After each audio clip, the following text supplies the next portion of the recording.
सिंध के chief minister Murad Ali Shah का अपना आबाई ज़िला जामशोरो आमरी 7 रोड जो है वो मौत का कुआं बन चुका है। जो भी जाता है वो जिंदा सलामत नहीं बच के जाता। काफ़ी अर्सा बीत चुका है कि ये जो रोड है वो बनाया जा रहा है, लेकिन पता नहीं क्यों इतने ताखिरी हरबे इसी रोड पर इस्तेमाल किए जा रहे हैं। टूल प्लाजे तो कायम किए गए हैं, टैक्स तो आवाम देता है, लेकिन उसके बदले में यहाँ मुसाफरीन को लाश भी उठाने पड़ते हैं।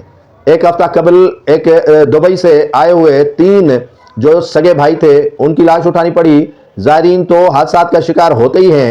एक मरसिया खान, नात खान जो नन्ना मुन्ना सा बच्चा था, उनकी कल मौत हो गई। ख्वाजा अली काजिम की, जान अली की, ज़ैन तुराबी की, और ये दोस्त आपस में खैपुर से आ रहे थे, लुक्मे अजल बने। आज उसी रोड पर ज़ायरीन के साथ हादसा हुआ है। 6 से 7 अफराद लुक्मे अजल बन चुके। क्या ये जो वज़ीर आला सिंध मुराद अली शाह दूसरों को भाषण देते हैं, अपने ज़िले का हाल ये है कि वो सड़क नहीं बना सकते।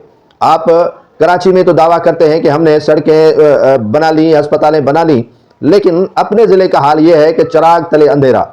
एक होता है आपका तो चिराग ही बुझा हुआ है। आपने तो लोगों के साथ इतना जितना खिलवाड़ आप कर सकते हैं किया है। आप जो है वो कमीशन माफिया के आगे जो है वो झुके हुए हैं। आप जो है वो चीफ मिनिस्टर सिंध होते हुए भी आवाम को गुज़िश्ता तकरीबन 10 साल हो चुके हैं आपको चीफ मिनिस्टर सिंध होते हुए, लेकिन सहूलियात अगर कहीं जाएं तो आप देने में मुकम्मल तौर पर नाकाम हो चुके हैं। सिंध की तो सूरत हाल छोड़ दो, अपने डिस्ट्रिक्ट में तो लोगों को सहूलियात मुयसर करके दो।